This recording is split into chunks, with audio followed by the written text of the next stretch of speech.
Good evening, or here we go. I'm Armenian. I'm the president of the American Institute of Armenia. I welcome you here for this very important occasion.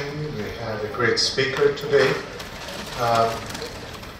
We have simultaneous translation. If you make թարգմանություն կա հայերենով, դասավորություն պետք է լինի անգլերեն, իսկ հայերենով թարգմանություն կա, եթե եք ցանկանաք, ականջակալները խնդրում եմ դուրսից կարող եք ստանալ.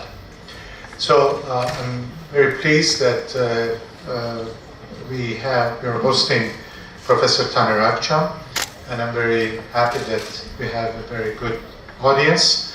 I must thank the Knights of Vartan for sponsoring his visit to Armenia. Professor Akçam will be giving several other lectures, so we are happy that his lecture series is starting from here. I would like to introduce my colleague, Professor Bahram Termatevosyan, who is a professor in our Political Science and International Affairs program, a specialist on Turkish history, Kemalist history, and the upcoming chair of that program, Political Science International Affairs program. So I cannot think of a better person to introduce Professor Akçam, so I invite Bahram for the introduction. Thank you and welcome.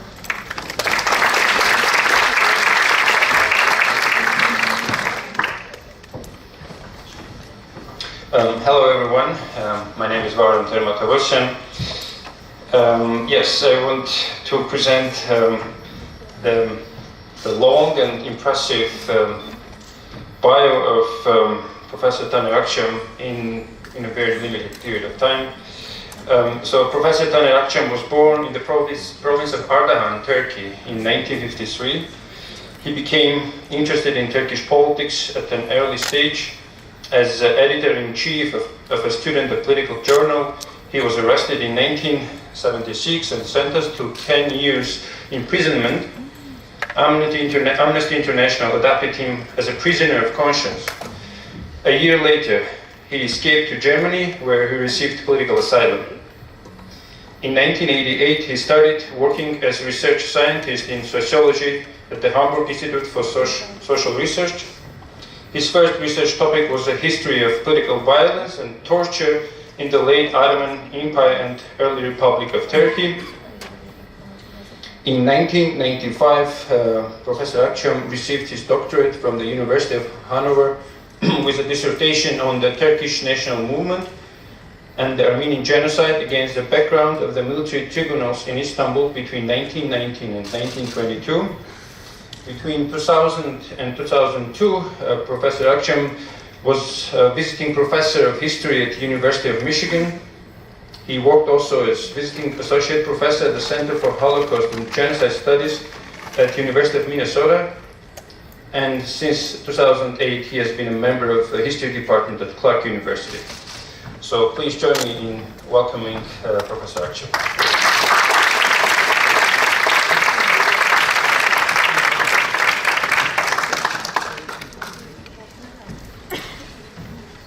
Thank you so much and good evening. It's really a great pleasure for me to be here, and this is my fourth coming to Armenia. I was here lately 2010, and I would like to thank Professor Arman Terkvariev, I'm sorry for my pronunciation, and Bahram and Knights of Vartan make this event available. This evening's topic is actually very simple. It is on Turkish denialism. The core of the book goes direct to certain denialist arguments. As you may know, Armenian genocide is an established fact in the academia. We have been publishing over the years several books, and Armenian genocide research really took its place within the academia in North America especially. but still Turkish government's denialist policies has a strong impact. And the reason is the lack of documentation. I will talk about it. The main Turkish denialist argument is a very simple one, and this is the topic of my talk this evening: show the original. The argument is, show us the original. What it means, according to Turkish government, there is no single authentic original document that clearly shows that Ottoman government intentionally exterminate Armenian people. It is indeed true that the lack of what we call it direct evidences in Armenian genocide was one of the major problems in our field.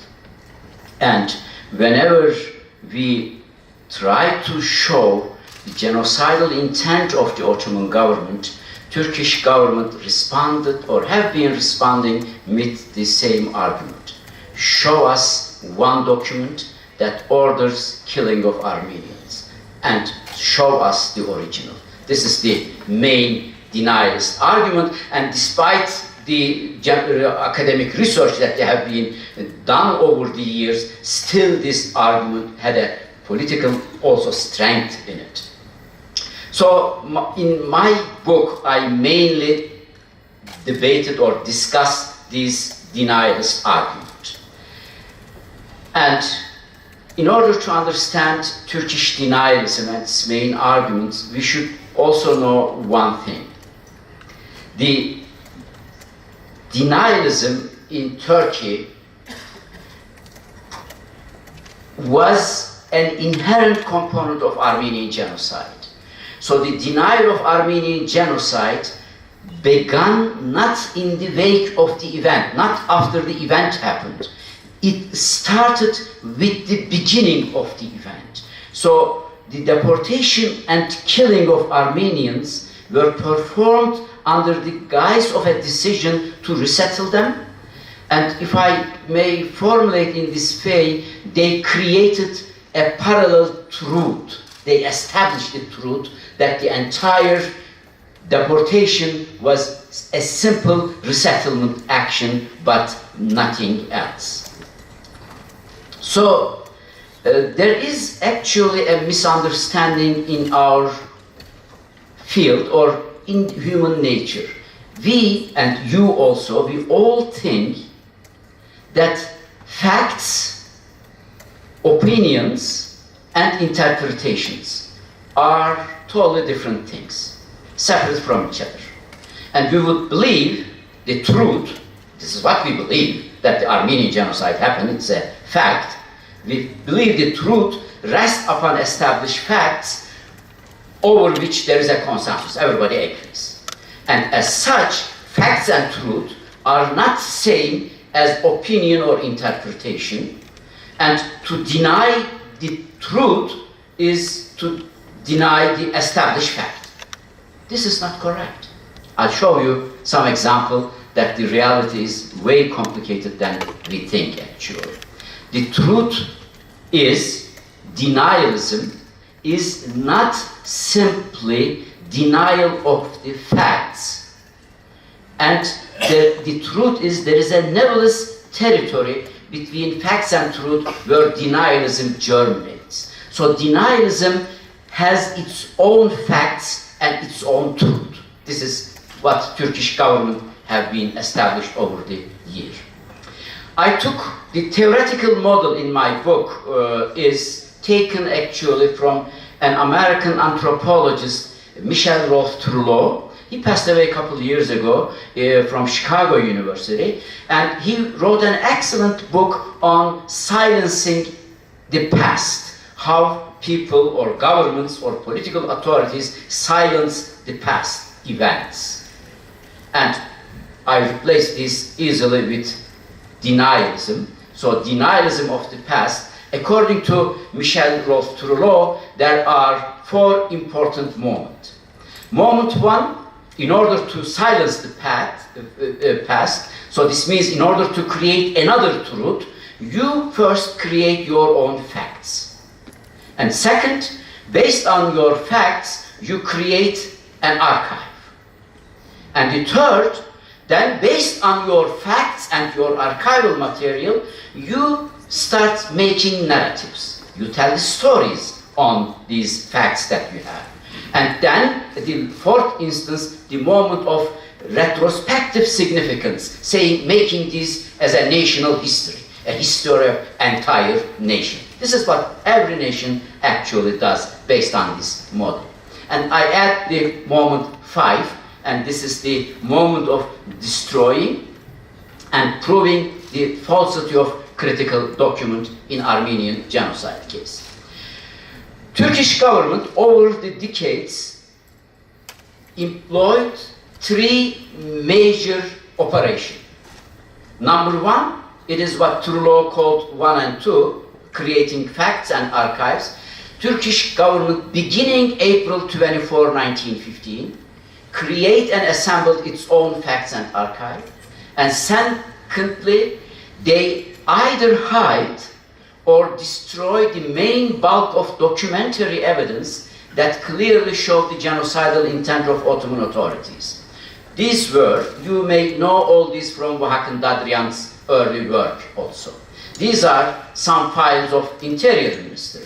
We don't know where they are. These are some files of Teşkilat-ı Mahsusa, special organization. You may have heard about this organization. There is no single document about this organization today in Ottoman archive, especially about their operations. And third, the files of the Military Tribunal Istanbul 1919-1921. You may also have heard about these tribunals in Istanbul. It was established 1918, and 1918 an investigation committee was set up, and this commission traveled throughout Anatolia also and compiled an important amount of telegrams that includes killing orders, and there were also throughout the trials testimonies of high-ranking Ottoman officials, bureaucrats, and eyewitness accounts. Today, we don't know whereabout these documents. They are either destroyed or hid by Turkish government. This is the second operation that Turkish government did. And the third, deny the authenticity of some of the available documents that indicated the genocidal policies. This is, the famous example is Naim Andonian documents, what we call it. You may have heard about this also. Naim Andonian, an Armenian intellectual, arrested April 24, 1915, miraculously survived, and at the end he bought some documents from an Ottoman bureaucrat, Naim Efendi, and Aram Andonian published this material that he received from Naim Efendi as a book in 1920-21, in English, French, and Armenian version. And Turkish government called these are fake, and the arguments were very strong indeed, and I will go into that argument also. So these are the main operations. As I told you, now I will give you a glimpse of creating the facts. Armenian genocide started symbolically April 24, 1915, because of the arrest of around 200 Armenian intellectuals in Istanbul. You all know the story. They were taken from Istanbul to Ankara, and they were placed in 2 different prisons, Çankırı and Ayaş, and from this prison, on weekly basis, in group of 4 or 5, they were taken out of these prisons and they were killed either around Ankara or they were taken all the way to Aleppo, Urfa, Diyarbakir, and on the way they were exterminated. This is what we believe. And here an Ottoman document to you. This relates to Malumyan Agnuni. Agnuni was one of the Dashnak student leaders in 1915, and Daniel Varuzhan, an important Armenian intellectual, and Adam Yardjanian, the other Armenian intellectual who were arrested, and we believe that they were killed somewhere around Urfa, just a couple days before Krikor Zahrab's death. No. they escaped to Russia. This is the Ottoman document. Official Ottoman document from that year that says these 3 individuals escaped to Russia. So there are several these kind of materials. The most significant is related to Krikor Zohrab. Krikor Zohrab, you all know, was one of the leading Ottoman intellectual and deputy in Ottoman parliament, a close friend of Talat Pasha. And he was not arrested April 24, 1915. Sometimes mid-June 1915 he was arrested and taken away from Istanbul all the way, and we believe that he was killed around somewhere Urfa 1915, mid-July, 19th July 1915. No, I will have some other facts for you. This is a doctor report. A doctor report says that he already checked Zohrab in Urfa and he saw some heart problem. And he gave him medicine, and after Zohrab left Urfa, he heard about the Zohrab's death, and doctor was taken to the place and he examined the body and he says, yes, it was a result of heart attack. This is the doctor report. You would say, Turkish government prepared this, so we should not believe it. It's not so simple. Here, another testimony. This is the testimony of Urfa Armenian church priest, Father Hayrabat, 20th July 1915. And the testimony describes how Father Hayrabat had been called to the scene where the deceased was found, how the doctors examined the body and determined that Zohrab had died of a heart attack. And then how Zohrab had been buried according to appropriate religious custom. This is the testimony of the priest. It's not enough. I have more documents for you. This is a telegram from Talat Pasha. Again, 1915, he sends this telegram to Aleppo. The original of this telegram is in Paris, Bogos Noubar Library, and according to this telegram, Zohrab passed away as an accident, as a result of an accident. And there was a criminal investigation and a report also was prepared. And it is not also enough, we know from Zohrab's wife's testimony, Ottoman government informed Zohrab's wife that Zohrab passed away as a result of a heart attack. And on July 21st, 1915, Istanbul newspapers reported that Krikor Zohrab passed away as a result of a heart attack. You are an historian here at American University of Armenia and studying on the Armenian intellectual. Can you show me one fact, document that Krikor Zohrab indeed killed by Teşkilat-ı Mahsusa? It's a complicated story, but I have here 4 documents on Zohrab's death. This is how denialism works. So denialism is not only denying the truth or facts. Denialism has its own facts and has its own truth. This is the main problem. And we have to add, of course, the political fight on it. So, Yusuf Saranay, the director of the General of the Ottoman Archives, published an article around 2005, I think, I forgot the publishing date, and according to this article, very written, scholarly written, with a lot of Ottoman materials, it shows that only 29 of these Armenian intellectuals were kept in prison Çankırı. 35 were found innocent and returned to Istanbul, and 31 were pardoned by the government and allowed to go any city they wanted. And even 3 Armenians who were citizens of other countries, they were sent to that countries, based on official Ottoman materials. So, if we deal with denialism, it is not simple truth and lie, it is facts against facts. This makes the entire issue difficult, and this is actually the topic of my latest book. I gave Krikor Zohrab example because Ottoman government never used this document in their argumentation, but it was in the archive. Why they didn't use this? The story is very simple. The guy who killed Krikor Zahrab was Cherkez Ahmet, and he was one of the Teşkilat-ı Mahsusa member, and he enriched himself, and he started to talk too much, and it was a problem for Ottoman government, and they arrested and hanged him. So because of this issue, they didn't need to use Krikor Zahrab materials. As I mentioned, this is how they create fact and archive, their archive. And the second important Turkish strategy is show us the original. The argument is there is no single Ottoman document that proves Ottoman government had the intention to exterminate the Armenian. And here an example for you. You know actually this from Hakan Dadrian's work. This is Takvim-i Vekai. This is the 3542. It was read in the main indictment in Istanbul.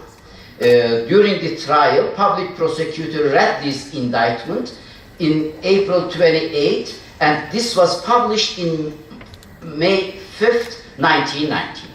This is the entire indictment and from Takvim-i Vekai. I underlined here two documents. You know all this again from Hakan Dadrian's work. He published first time. And one is a telegram from July 1st from Bahattin Shakir. He is the director of the Teşkilat-ı Mahsusa, organized the entire killing operations. And according to this telegram, he says, are the Armenians being dispatched from there, being liquidated? Are these troublesome people you say you have expelled and dispersed being exterminated? Or just deported? Answer explicitly. He was coordinating in Erzurum the entire killing operation, and he is asking the Katibi Mesul, the secretary, responsible secretary of the Union and Progress Party, Nazım, in Harper, whether he already killed the Armenian on the spot or sent somewhere else to be killed, because he has to coordinate entire killing operation. And the second important telegram is from 24th July 1915. This is the order from the 3rd Army Commander Mahmud Kamil Pasha. And according to this order, Mahmud Kamil says, those who have been hiding and maintaining Armenians in opposition to government orders be hanged in front of their properties and their properties burned to the ground. Two very strong documents that show killing intention, the genocide intention of Ottoman authorities. Turkish government's answer over the year was very simple. Show us the original. Why should we believe this indictment? Indeed, if you are a good historian, you should not only trust on the main indictment. Of course, it's an important source, but you have to see. This is my really suggestion, my advice to those who want to be historian. Check every available sources. And it is really very tricky without seeing the original of this material to make any argument. We don't know where these documents are. And the same is for Naim Andonian document. As I mentioned, Naim Andonian was an Armenian intellectual and published a book, Metzeger, 1921, in Armenian language. In 1983, Turkish government published another book. And it is the known Talat Pasha's telegram. The book, Naim Efendi, the Turkish bureaucrat, gave some killings order to Andonian. He is one of these killing orders. And it says in the telegram, this is a telegram coming from Istanbul, this is the telegram office, and you see the Arabic three-letter coding system, and it is decoded with Arabic letter on top of it. This is how we read this document. And in that document, it is said, Talat orders, that he says that the Committee of Union and Progress had decided to completely annihilate all Armenians, and he also continues, no matter how tragic the methods of annihilation might be, and so on and so forth. This is a killing order. And there are in total 8 killing orders in that book published by Andonian. And this is another, even destroy the children, kill the children. And Andonian took these materials with himself after he published to Paris and put in Paris Bogos Nouveau Library. Today, Naim Andonian's memoir, gone. Nobody knows where it is, and the telegrams are gone. And Turkish Historical Society published a very strong book, 1983, and argued that these are all fake produced by Armenians. And since 1983, none of us in the Armenian genocide field used Naim Andonian documents as credible sources because of this strong argument made by Turkish government 1983. So, the main argument is, show us the originals. And Naim Andonian records, questionable. No records available for the military tribunals. So we cannot use Takvim-i Vekai as a reliable source. And then some serious scholars like Günter Levy published a book in 2005 with the argument saying that since we don't have any original documents from military tribunals, we cannot, as a historian, trust Takvim-i Vekai's, so these are not reliable sources. There is no central order of Ottoman government. And he received a medal, 2005, by Turkish government, because it was a good scholarly argument. You have to show the original. So my book is actually about the originals, dear friends. Why everybody, those who knew where these materials are, didn't publish until 2015-16, I don't know. This is another topic, but I will show you the originals. This is I discovered all these in a private archive that belonged to an Armenian Catholic priest, Krikor Gergerian. He was a survivor of Armenian genocide and became a Catholic priest and devoted his entire life on Armenian genocide, compiled documents throughout decades and established a very huge private archive. And an important part of his archive consists of Jerusalem Armenian Patriarchate records, which includes the Istanbul Military Tribunal records, and second, Paris Bogos Lubar Library materials, which are today gone. So these documents I discovered from Krikor Gergerian's archive, and I'm thankful to this man. He passed away in 1988, and 2015, his nephew allowed me finally to look into these materials. Here is the telegram. They were talking about, show us the original. This is the original of Bahattin Shakir's telegram, where he says, are the Armenians being dispatched from there, liquidated and exterminated, just reported. This is the original document. And in another version from Gergerian archive, there are two important aspects of this document. Number one, this is the Interior Ministry's letterhead. So the authenticity cannot be doubted. But there is a second important aspect of this document. It is these 4-digit letters, Arabic numbers. This is the coding system. This is how they coded the secret telegram. Every 4-digit, this, for example, 8519, it means something. And after the authorities in Istanbul decoded these on each group of 4-digit, they wrote down the entire text. And if you look into this coding system, you would see the following. The deport, Sev 4889, Bey 2469, Yalnız 4632, and there were also some personal possessive suffix. Kardeşim, for example, im, my brother, is also 7749, or plural ending. In Turkish plural ending, it has another coding number. I spent approximately 6-7 months in Ottoman archive.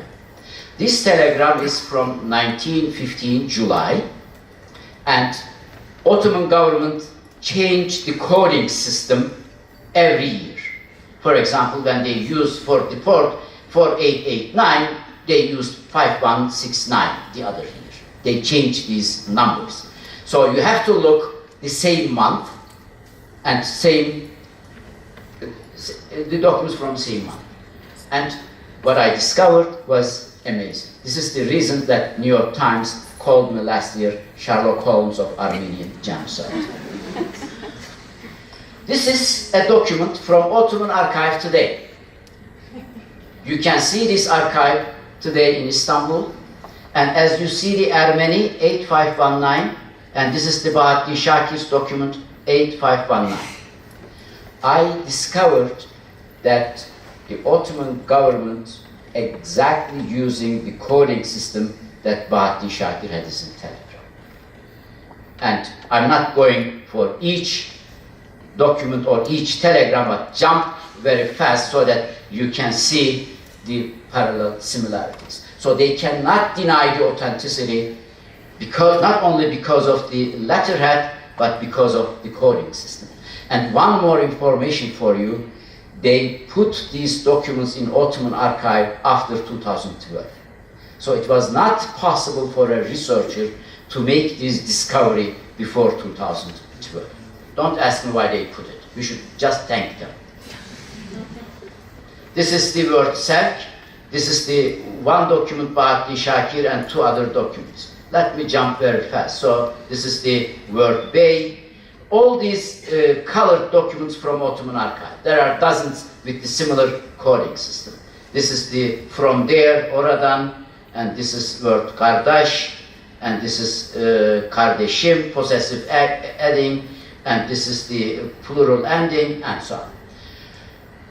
So they cannot deny the authenticity of these documents. This is my basic argument in my book, saying now Turkish governments should change the denialist rhetoric. They will continue to deny the genocide, definitely, but they have to find a different way of denying. And this is the second document that they were telling us that we should show them the original. The order of Third Army Commander Mahmut Şevket, I'm sorry, this is Mahmut Kamil Pasha, I wrote it from there. Third Army Commander, and the telegram says, it is considered necessary that those who have been hiding and maintaining Armenian in opposition to government's order be hanged in front of their properties and their properties burned to the ground. This is an original document from Ottoman archive, again the letterhead, and you know this from Hakan Dadrian also, this says stamp, it says it confirms the originality.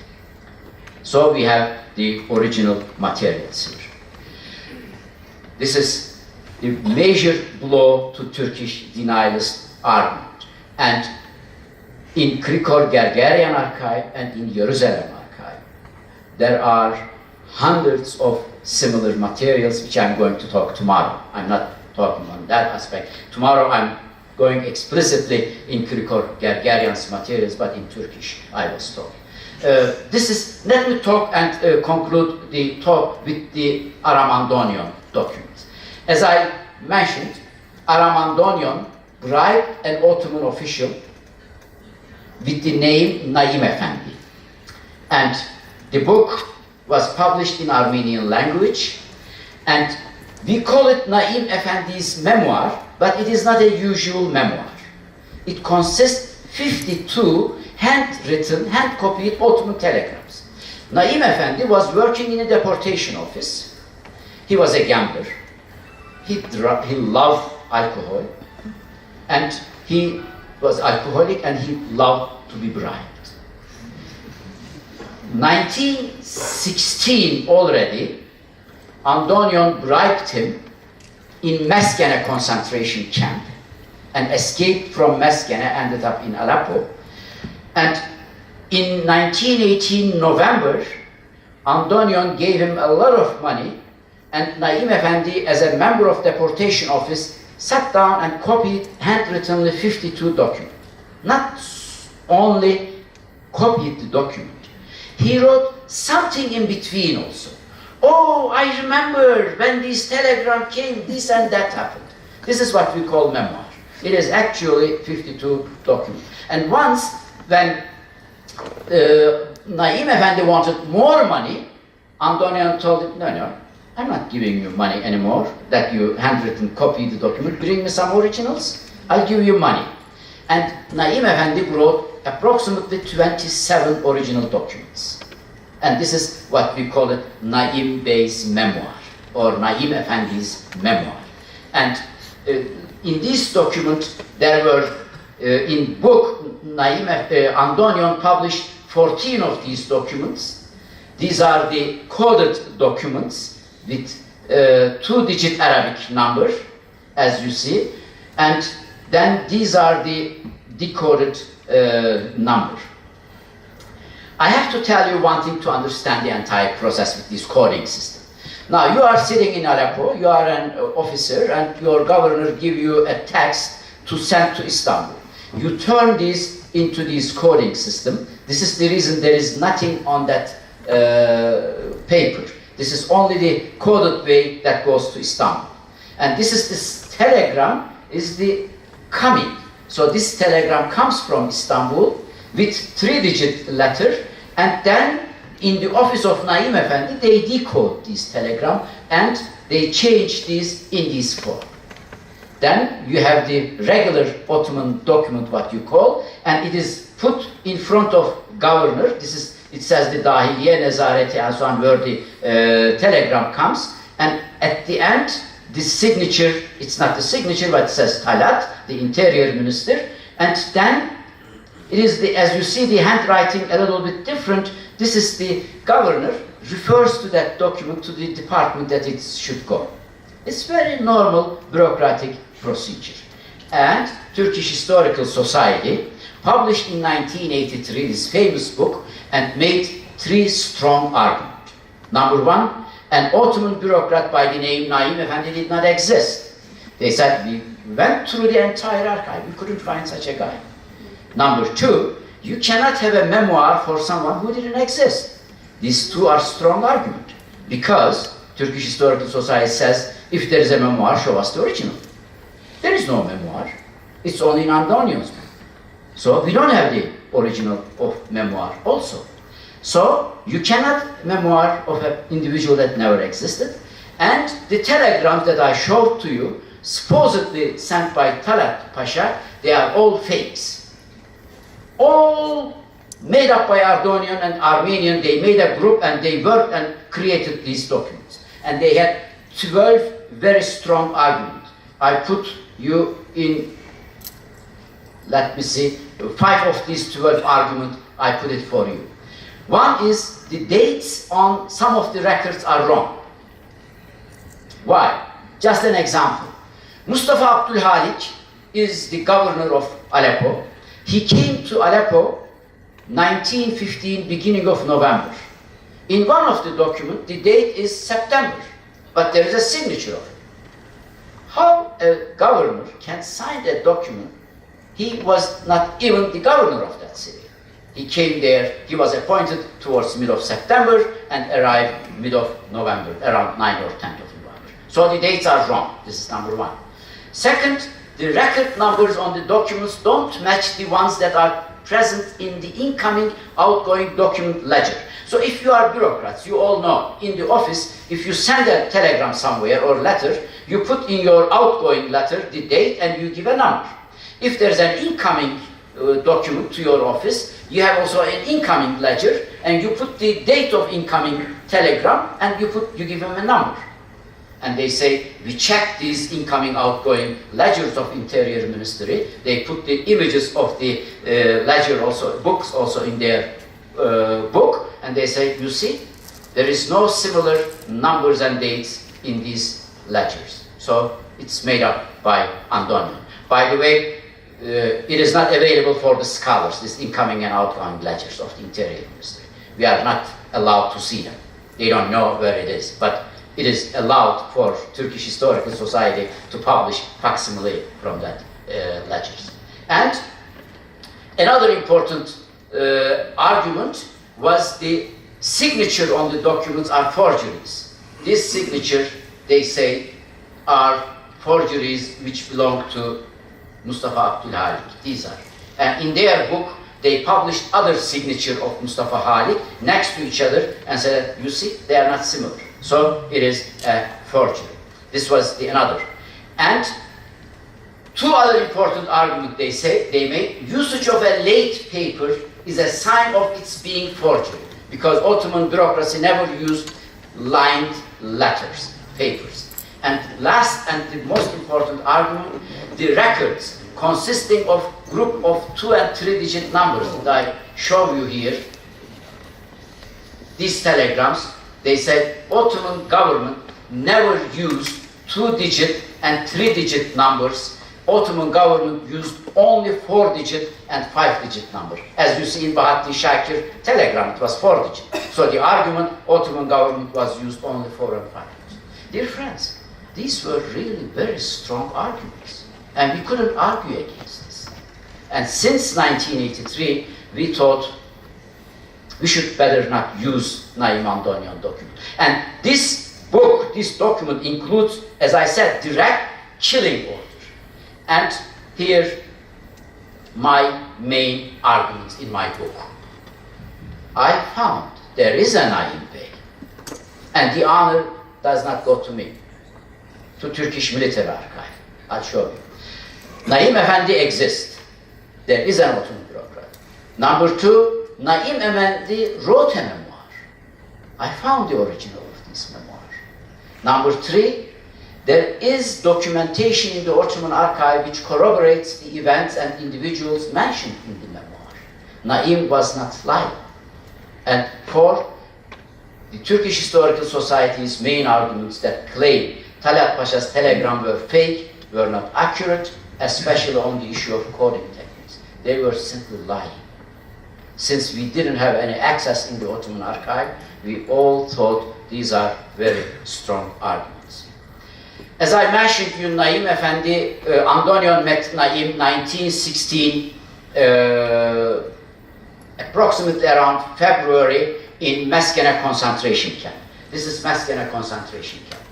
In 1916 summer months, Naim Efendi was also in Meskene, and there was a huge bribe. Armenians, especially wealthy Armenians, giving a huge amount of bribes to Ottoman bureaucrats, including Naim, and they were getting travel passes, and they were escaping from Meskene to Aleppo. This is how Andonian also escaped with a wealthy family from Kayseri. Governor of Aleppo, Mustafa Abdülhalik, wrote a letter, telegram to Istanbul, urging to send an investigation committee. He says, I am not going to send anybody from Aleppo, that I am stopping the deportation because of this bribery. It does not make any sense to send Armenians to that direction. Send somebody, should be investigated. And indeed, Ottoman government did. And they sent an investigation committee to Meskene. And this investigation committee listened or take testimony from Ottoman officials in 1916, summer and fall months. Turkish Military Archive published 8 volumes between 2005 and 2007. And the volume 7 is explicitly on these investigations. Turkish Military Archive, they thought, you know, there is because there was bribery and there was an investigation of Ottoman government. This shows the honesty and genuinity of the Ottoman government. So they published with the knowledge of this as a proof of against genocidal claims. And this volume 7 is only on the investigation in Meskene. And nobody reads them, except a couple of idiots like myself. And if you go this, you will see Naim Efendi was one of the individuals who gave testimony to that committee. And we learned from that Naim Efendi, his father, Hüseyin Nuri's son, and 26, and he's from Silifke, married, and he was the former dispatch officer at Meskene. All information, what Andonian was telling us, they are all true about Naim Efendi. And this is his signature in the document. And the events that Naim Efendi telling in that story, exactly the same story that we know from Aram Andonian. And there are other documents on the existence of Naim Efendi. I'm jumping all these. And so we found the map that exists. And I found the memoir. I have to tell you this story. It will take a couple of minutes more. I'm coming from a leftist tradition. I'm humanist. I don't believe in religion very strong. After Edgar Gergerian allowed me to enter the archive, I thought I will find only Istanbul Military Tribunal's materials. This is what we know, that he copied from Jerusalem archive, and he has a lot of materials from Istanbul Military Archive. I enter in the archive full of boxes, and there is an L form in the basement, dark, you could hardly see, and I went through the end. Coincidentally, there is nothing, no label on the files. I coincidentally took one file, opened it, and I saw Gergerian's handwriting on a white paper, folded in twice, in 2 pages. On one side, it is written Turkish, modern Turkish, Latin. On the other side, English translation. On top of it, it says, Naim Efendi Memoir, page 29. I said, oh my God, this guy has Naim Bey's memoir. This is how my project started. So I found the memoir, and in that archive, we scanned the entire archive. And then we found the memoir, but there is a small problem. This is a 36 pages handwritten memoir, but 1/3 of this memoir was not published by Andonian. It's not in Andonion's publication. It makes sense. Andonian, 1919, Paris Peace Conference, he picked out some important passages from that memoir and published. But there were some passages that Andonian published as Naim's memoir, but they are not in my copy. The reason, we learned the reason also. The reason also in Krikor Gergerian archive, a letter written by Andonian to Mary Terzian, a genocide survivor. The letter is from 1937, and simple, I make the long story short, Andonian sent some of these pages to Istanbul for a court cases. This is the reason that the pages were missing. Let me show you one last example, and since Naim Efendi was someone enjoyed gambling and accustomed taking bribes and alcoholic, we could also think that this guy made up certain things because he needed money, and Armenians were desperate to find some documents. And I worked 6 months in Ottoman archive, as I said, and I discovered some interesting findings that I will show you, only 2 of them. The book, The Killing Order, is maybe there are 30, 40 pages only to that aspect of the issue. 2 examples only for you. In his memoir, Naim Efendi says, in between the line, this is not a document, this is what he remembers. He says, there was an order from Istanbul. Talat Pasha sent us an order saying that the Armenian Dişçekenyan, Hazarabedyan, Leon Amiralyan, and Toros Çağlasyan, they should stay in Aleppo. They should not be sent away. He says, Naim Efendi continues, but despite this order, governor sent these Armenians and they were killed on the way. There is no document. He just remembers this. No Ottoman documents. And I found these documents in Ottoman archive. Indeed, Naim was telling truth. This is the same name. He was remembering the name correctly. And one more surprise for him. This passage was not published by Andonian. He put away. So this was the reason maybe they didn't take out of Ottoman archive this material. This is the second important, similar information.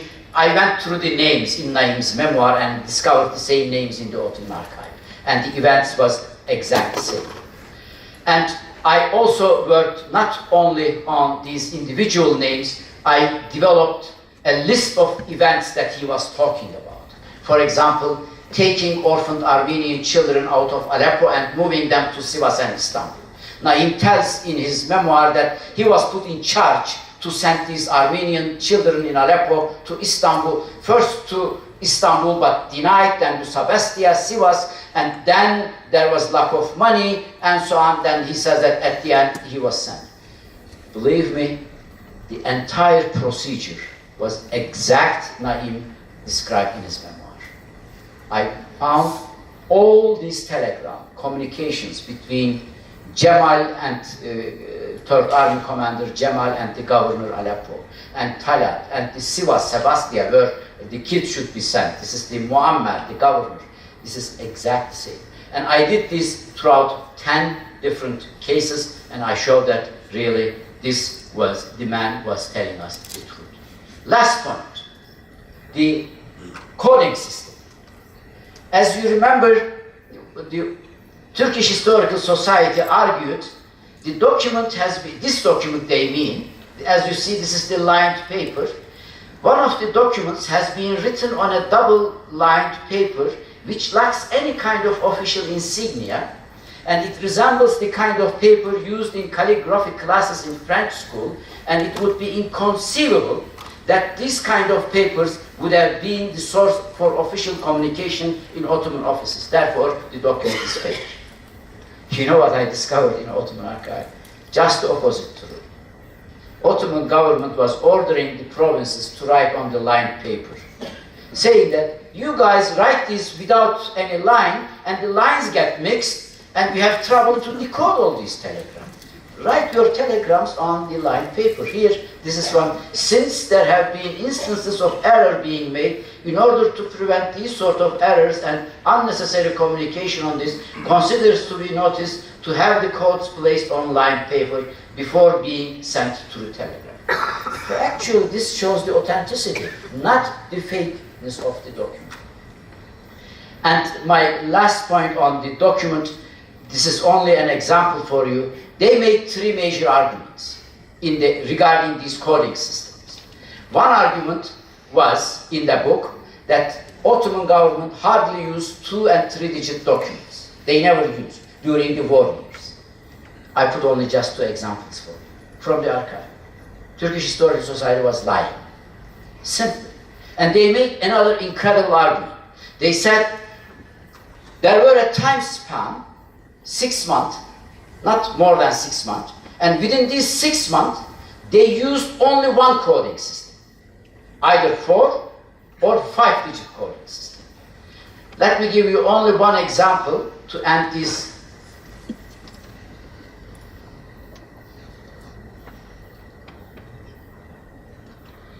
Their argument is, for example, March 1916, Ottoman government used only 4-digit number, and they published in their book 4-digit telegrams.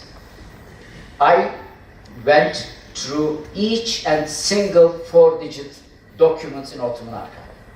So keep in mind, according to them, only 4 digits are original, 5-digit, 3-digit, 2-digit, they are all fake. And what I discovered in March, there were altogether 216 telegrams in Ottoman archive, 5-digit 179, and 2-digit 4. So according to them, these 183 are fake, because they are not 4-digit. And there were only the remaining, around 20 4-digit. So this is how denialism worked. And I went on this coding system in detail and showed that they were simply lying, because believing somehow nobody could get access to this material and they can make it the stories as they made it. And my last argument in that sense is publish the coding books. This is a coding. I was talking to you about the 3-digit and it is decoded and so on. This is how they do. This is a coding book from 1914 for 3-digit numbers.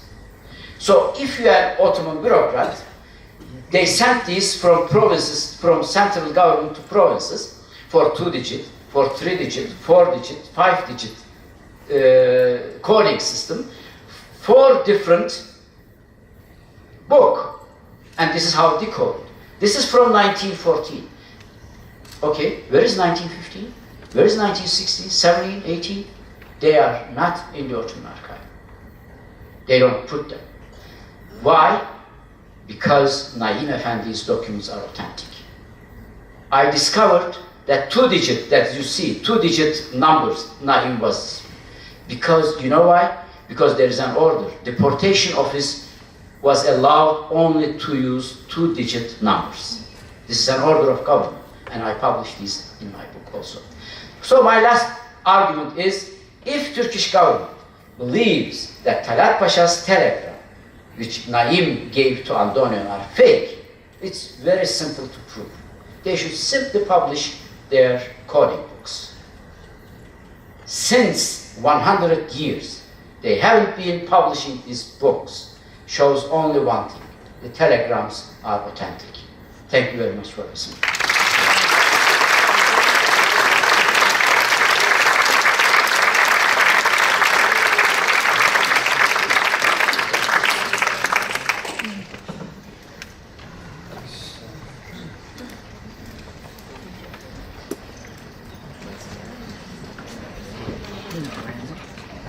Thank you very much. I guess New York Times gave a wonderful description of the wonderful job that you did. I guess that's why I love history so much. This is really impressive. So I guess now we have some time for questions, and Professor Akçam, if you don't mind, we can take some 5-6 questions, and we have some 30-35 minutes. So if there are questions, please use the microphones, and there will be simultaneous translation. Yes, please, we have them. No, I will ask in English. First of all, thank you very much. My alma mater is organizing such a very interesting event. I'm very proud of AA for that. And second, I have 2 questions. Sir, judging by I'm not your, I don't know your background, but I suppose that you don't have any Armenian origin. What was the inspiration for you to take the topic of Armenian genocide as your interest? And second question is, if you are a persona non grata in Turkey, and I suppose that, and you have been imprisoned, when did you have time to work in Ottoman archives? Thank you, sir. Thank you very much. It's a long question. Thank you for the questions, but my short answer for the first one, I'm from Ardahan. When I walked in Yerevan on the streets, the same air, it's the same geography. I'm Turkish, but we all have human blood. And why I choose Armenian genocide as a topic, it's a long issue, but my short answer is my father. I mean, he didn't tell me to work on Armenian genocide. My father taught me only one thing: tell the truth and fight for justice. This is how I grew up.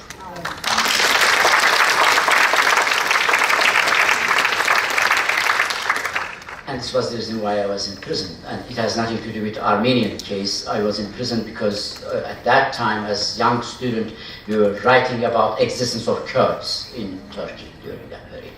To the second question, I'm not persona non grata. 1993, I returned to Turkey. On the way of European Union, membership to European Union, Turkey changed its criminal law entirely, and it was not an amnesty, they cleaned our records. If somebody from United States among you, you should know, in United States, in order to get a green card or citizenship, you have to bring a paper from your own government that you are clean, there was no criminal investigations against you. So even amnesty won't help much. And indeed our files were extinct, and I am able to go to Turkey since 1993. And this is the reason that I was able to work. But since the last coup d'etat, 2016, I'm not going to Turkey. My mom told me that I should stay outside, it's safe for everybody. So, and maybe it's important to give one more information. Of course, over the years, there were a persecution against those who fought for justice and truth in Turkey. And there was an unfortunate assassination against my dear friend Hrant Dink also.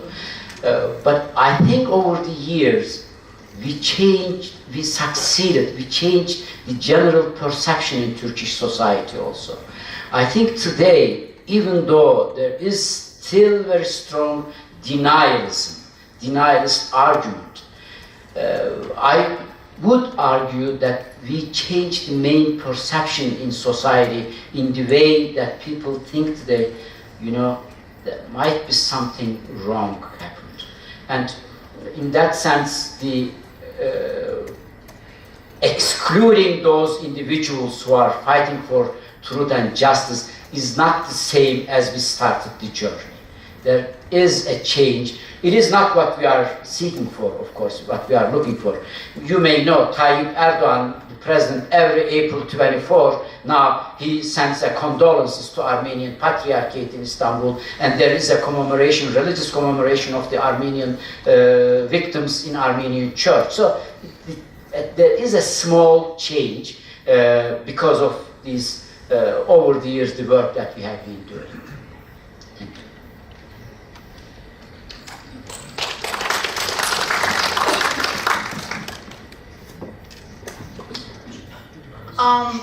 My question relates to the fake facts that you destroyed with your real facts in your book. So basically now the government doesn't have any arguments to say that there was no order and there was no Armenian genocide.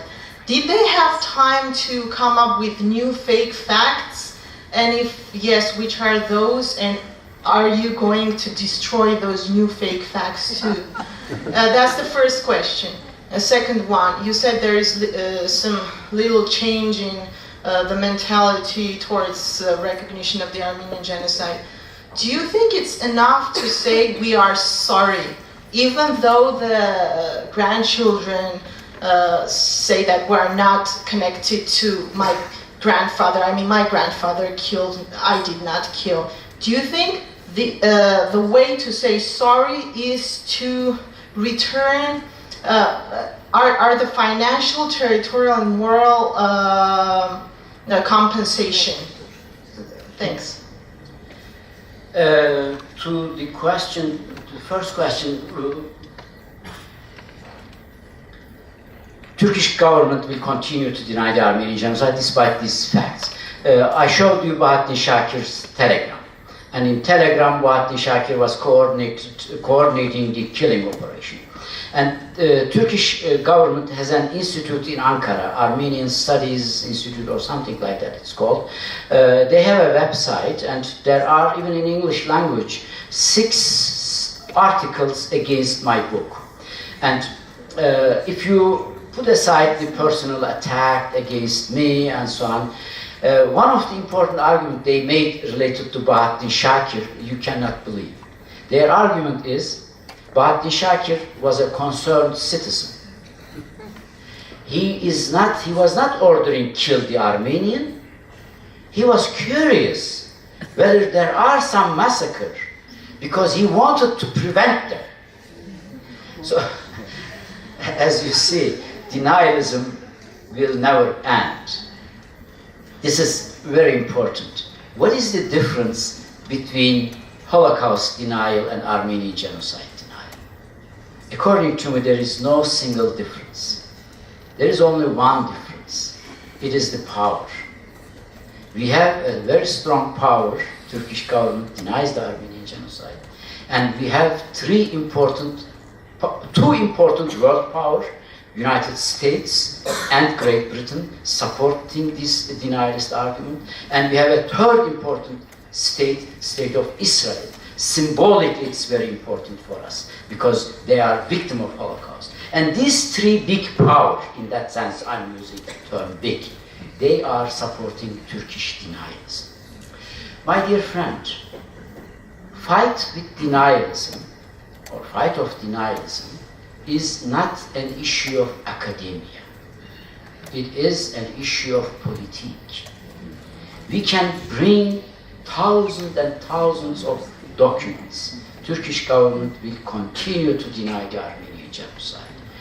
Their denialism does not rest upon the seeking truth or upon the truth or fact. Their denialism has a political calculation. And this is related to your second question, of course. If I acknowledge a historic wrongdoing, then what? This is the difficult question. And as a scholar, sorry won't enough for me. I wrote extensively on that issue. I suggest to my government, Turkish government, to follow the Adenauer's footsteps. Germany, after Second World War, Germany did not only acknowledge the truth of Holocaust, they also started a process with State of Israel, and not only with the State of Israel, with diaspora Jewish communities also. At the end, they end up with an agreement, Luxembourg Agreement, 1952, which includes a huge amount of compensation. So, the problem is, Turkish government, we have to fight for truth, justice must establish, and there must be, and these injustices must be rectified. In which form? What is the ways? Turkey, Armenia, and Armenian diaspora included that process. This process should start. And this should be an open debate, and at the end there will be an agreement, disagreement, but only if there is a you cannot solve an injustices with a sorry only. There is a material payment of it, and I'm struggling to use the material payment because of following reason. Because you can never compensate what is lost. So it is not only the issue of amount of money. We can never replace the big civilization of Armenians that they created on their historic homeland. The material aspect is only to give this satisfaction to Armenian people, saying that, yeah, okay, I can live with it and I can move on. So this is my answer to your second question. Is it on? My question is in regard to the Turkish policy of denial. When did it start? When Armenians in the 70s and 80s started pressing for justice? Is that when they started organizing the narrative of denial, or it has always been devised or planned since 1915? As I said, Armenian genocide denial actually started April 24 with creating the parallel facts and parallel truth. Even 1916, the Party Congress of Union and Progress Party, Talat Pasha gave a talk there. If you read this talk, 1916, you will see the same arguments that is being done today. And if you, historian or interested, look the Lausanne Treaty Agreement and negotiation, İsmet İnönü made an opening speech there. It's a very important speech. And he laid ground the basic Turkish understanding towards First World War. Same denialist arguments that we have today. So it hasn't changed much. Therefore, the second part of my question is, in the early part of the 20th century, there was no Nuremberg trial, there was no World Tribunal. Why was the Turkish government so concerned about denial? Because they didn't know what the consequences might be. Who cared about the Armenian? These were all in the far corner of the Middle East. No one was interested. The Europeans were concerned about their own problems. Why were they so concerned about covering up the truth? I mean, not even the Germans did. It's a fantastic, wonderful question. The answer is not so simple. Overall, they were not so much concerned with Armenian issue. This problem was solved for them 1924 with Lausanne Agreement. After 1923-24, all the way to Asala assassination in 1980s. It was not a topic and issue at all. They didn't care much. The reason why it was a problem during Lausanne negotiation was the compensation, properties, Armenian properties, and the land issue. The major Armenian demand was an Armenian homeland in Cilicia. The Armenian delegation gave up already the big Armenia and so on, but they were asking a homeland in Cilicia. This was the main concern of Turkish government. They didn't want to pay anything back. They were so prepared for everything. Just as an example, when they went to Lausanne agreement, there was a debate in Istanbul, in Ankara parliament, and the finance minister was talking and said that, you know, this emlaki metruke, the confiscated properties issue, this became a headache for us. I will just give you an example, he says, from the confiscated money and the properties from only Smyrna, Izmir, we covered 10% of budget. So it shows the amount of importance of the stolen Armenian properties for Turkey. I think they started using this as an argument after Asal assassination. All important publications came from Turkish Foreign Ministry after 1980s. And Turkish government generally had a very defensive policy until 2002-2003, until the French government parliament resolution on the genocide. Now they try to block this issue. They try to ignore this. This is their policy. This is what they have been doing. And this is the reason that only Turkish Foreign Office was dealing with this issue. These two authors that I mentioned, they were bureaucrats in Foreign Office. And all other books published by Turkish government, they were all diplomats, Foreign Office members. I think their problem started with the establishment of State of Armenia, 1990s, collapse of Soviet system. So the Turkish government had to deal with a new state, it's a new reality there. And the second, growing civil society in Turkey, people like Hrant Dink and other academicians like myself, we started questioning this Turkish historiography. This was a second important pressure. And third important factor was the technology. They couldn't build a wall around Turkey. People had access to information. So because of all these complications, they started dealing with the denial issue seriously, and they established a subcommittee within Turkish National Security Council. So as you know, National Security Council is the highest important institution in Turkey, and one of the important jobs of this highest institution is to fight Armenian genocide claim. So this is the pressure that they are facing. And originally, I always thought that the major reason of denialism is the moral aspect of the issue. What I mean with moral aspect is very simple. Every nation has founders. There are founding fathers. And you love them, you extol them, they are very important for you. You identify yourself with your founding fathers. In America, it's a big thing. If we face Armenian genocide honestly, we have to acknowledge that there is an important number of murderers and thieves among our founding fathers.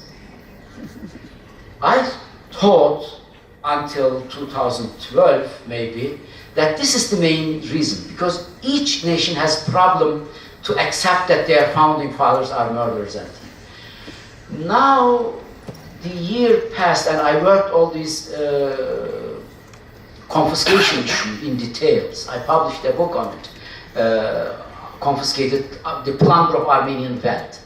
Today I'm more and more convinced it is the material aspect that scares Turkish government a lot. But as we say in English, if there is a will, there is a way. If you want to solve that problem, you can solve all the time. So this is my answer to the question.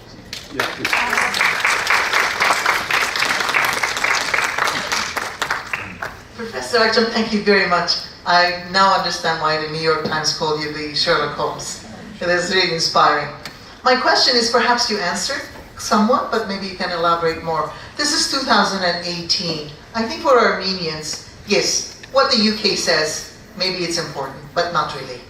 What the Israelis say, it's important, but not really. Or the Americans.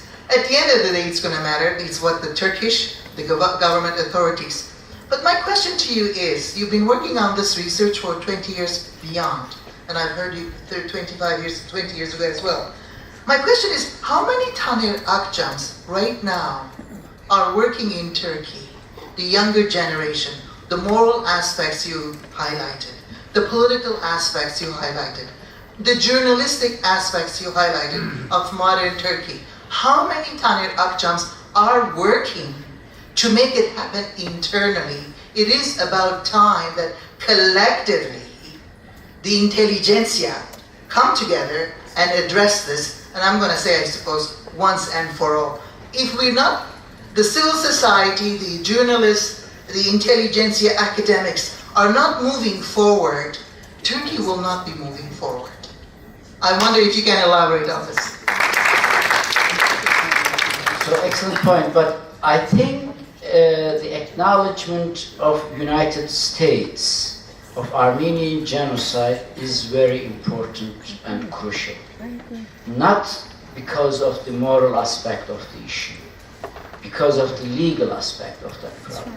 Have you ever heard Holocaust gold in Swiss banks? As you know, Nazis put a lot of gold in Swiss banks, and the Swiss government denied to pay these to Jewish communities. And Jewish organization filed lawsuits in the United States, and according to United States law, you can file any government if the case related to crime against humanity. And Swiss government didn't have any other choice but to negotiate with claim organ committee, this is the Jewish organization, and paid an important amount of money. There are hundreds of, maybe not hundreds, dozens of court cases waiting in California, in other states in the United States, and the courts cannot move because they all decide it's a federal issue. Without American government legally considers 1915 as a crime against humanity, there cannot be a law case against Turkey. And if United States acknowledged these as a fact, then Turkey had a very difficult time because they can boycott, block Turkish assets in United States and against Turkish companies, and this would at least open the gate of negotiation in a sense. So the pressure from outside is important. And regarding the Turkish civil society, I think I have to say that I'm very pessimist. After the AKP government, after 2002, we had an opening. We call it a spring. There were so many conferences, newspapers, books, publications. There were a growing civil society. After 2007, we started commemorate Armenian genocide in Istanbul. Not only in Istanbul, in other small cities, the commemoration was started. But I think we are experiencing a reverse reality after 2012. I don't know the exact numbers, but maybe around 1,000 intellectuals, academicians left Turkey. Among them, there were so many who were working on not only Armenian genocide, on other critical issues. Turkey lost its critical intelligentsia. How many decades it will need to get to the level of what we had in the year 2000, I don't know. I know there are a lot of young scholars working on these and other aspects of the issue. You don't know their names. You know, because I was maybe one of the first, everybody knows my name.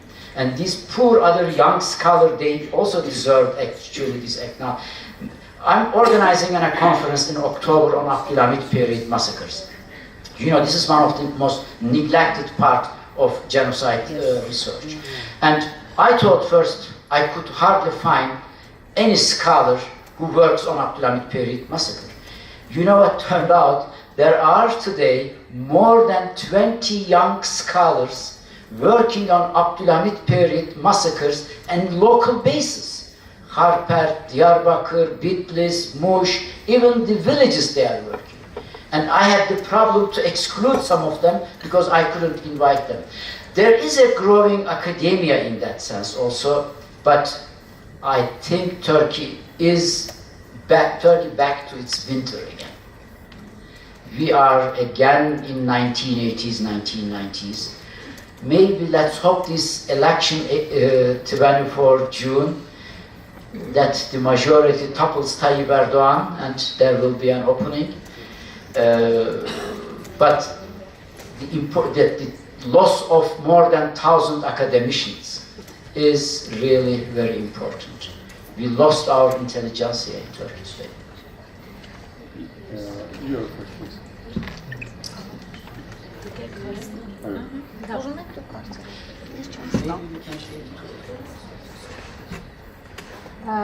Hello, I'm Marika Negosyan. Thank you for visiting Mr. Akçam. As we know, recent times are noticed strong alarms, excitements between Israel and Turkish relationships, and suddenly Israel remember Armenian genocide again. Suddenly, why I said suddenly? Because approximately 6 years ago, he suddenly remembered the Armenian genocide, considered with Gaza's problems and etc. And I can't understand why both among researchers and society are superfluous enthusiasm about this. In case that we know how much profits are connected with two elites. Thank you. I want to listen your position about this. Thank you so much, but I'm not an expert of Israel-Turkey relations. I am a humble newspaper reader and I read only the newspaper and I cannot talk to you authoritatively on that issue. But I can tell my prejudices. I don't believe Turkey and Israel in a bad relationship. It's only on the surface and they have a good business relation with each other. Amen. This is what I believe. And even during all this flotilla fight and so on, their business boomed all the time. So this is number one. So they have very good relation. They need each other in the Middle East and they know that. Why Israel recognized the Armenian, or suddenly remembered the Armenian genocide? Because of that of 62 Palestinians. I mean, Turkish government, Tayyip Erdoğan accused Netanyahu committing a genocide, and then this Netanyahu said, okay, if you call my case genocide, I will call yours genocide. This is ridiculous. This is really what we have in politics. But, you know, despite of this fact that Israeli government made this move not because of a good conscience, not because of good reason, I'm all in favor of that Israeli government should acknowledge the Armenian genocide. I think they won't because of the problem that I mentioned. I believe if let me give you another example. In old days, European Union was using only Greece why Turkey should not be a member of European Union. They were using Greece as an excuse, saying that, oh, the Greek government does not want Turkey into a European Union. And indeed, Greek government was vehement, very strongly against Turkey's membership in the European Union. And our argument was to our Greek friends, shut up and sit down. They are using you as an excuse. And Greek government suddenly changed the position that we don't mind. I mean, you can take Turkey as a member of the European Union. Then suddenly, European Union started, no, we don't take Turkey into the European Union. So it's the same. I want United States should stop using Israel as an excuse, not acknowledging the Armenian genocide. We know, I mean, you all know, the important lobbyist organization in Washington, helping Turkish government are the Israeli lobbyist group against genocide. So this is my humble opinion. Yes, I guess we have time for one more question. Yes, please.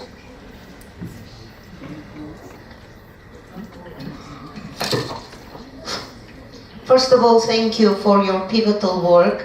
As you know, for younger historians throughout the world, it's not only pivotal, it's also trailblazing.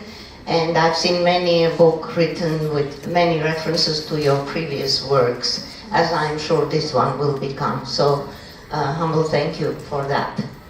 My short question is, now that you have made it through all the walls, which I'm familiar with, of Cricket family, and succeeded in using his extensive archives, might we expect another work such as this one? Thank you. Thank you very much. Yes, you have to expect, not only from myself, from my graduate students also. I have the honor and opportunity, how should I say, I have the privilege to share with you an information. The Jerusalem archive was closed until recently to all scholars, and they allowed me this time to look into it, and I'm very thankful to the Armenian Patriarchate in Jerusalem to allow me to see this material, and they are doing tremendous job and putting new materials on the archive. They are scanning and they will make available for everybody. And what I discovered is what I thought, what I suspected. Grigor Gergerian copied only 1/3 of the materials there. I'm talking only the Ottoman materials. There will be an amazing Ottoman materials from Istanbul tribunals and some related documents, and I'm hoping that my graduate students also will start working on that material, and we can hope a lot of publication in near future. Thank you.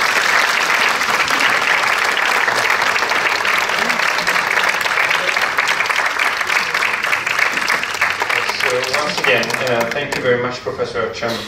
At the beginning, of course, the list of publications and the books published by prestigious houses, publication houses in the world is pretty long. So we have at the AUA library, we have all the books basically published by Professor Akçam. We also have a couple of books in Armenian, translated by Medine.